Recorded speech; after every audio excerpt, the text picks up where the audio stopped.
Instant ঘরে থাকা জিনিস দিয়ে পাটিসাপটা বানাবো, সেজন্য 1 হাতা ময়দা নিয়ে নিলাম, 1 চিমটে একটু নুন দিচ্ছি আর হাফ কাপ পরিমাণ দুধ দিয়ে দিলাম। দিয়ে এটাকে ভালো করে মিক্স করব, একদম মিহি করে মিক্স করতে হবে। মিক্স করার পরে আমি এর মধ্যে হাফ কাপ পরিমাণ জল দিয়ে দেবো, দিয়ে এটাকে ভালো করে মিক্স করে নেব। কনসিস্টেন্সিটা এরকম হবে, খুব বেশি গাঢ়ও না পাতলাও না। ফ্রাইং প্যানের মধ্যে সামান্য একটু রিফাইন তেল দিয়ে রিফাইন তেলটা একটু ভালো করে নাড়িয়ে নিচ্ছি, তারপরে ব্যাটারটা দিয়ে দিলাম। এই অবস্থায় তাপটা একটু কম রেখেছিলাম। তারপরে আমি একটু বাঁধাকপি বানিয়ে রেখেছিলাম, সেই বাঁধাকপিটা এর মধ্যে দিয়ে দিচ্ছি। আপনারা চাইলে যে কোনো পুর এর মধ্যে দিতে পারেন।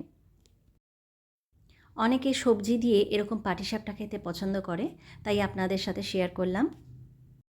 আপনারা চাইলে চালের গুঁড়ো দিয়েও এটা করতে পারেন। কোনো ঝামেলা ছাড়াই খুব তাড়াতাড়ি এত সুন্দর একটা রেসিপি বানানো যায়। বাচ্চাদের আপনারা এইভাবে বানিয়ে দিতে পারেন, খেতে খুবই ভালো লাগে। খুব সহজেই এটাকে এপিট-ওপিট করে দেওয়া যায়, আর খুব একটা ঝামেলা হয় না। রেসিপিটা কীরকম হয়েছে অবশ্যই কমেন্ট করে জানাবেন।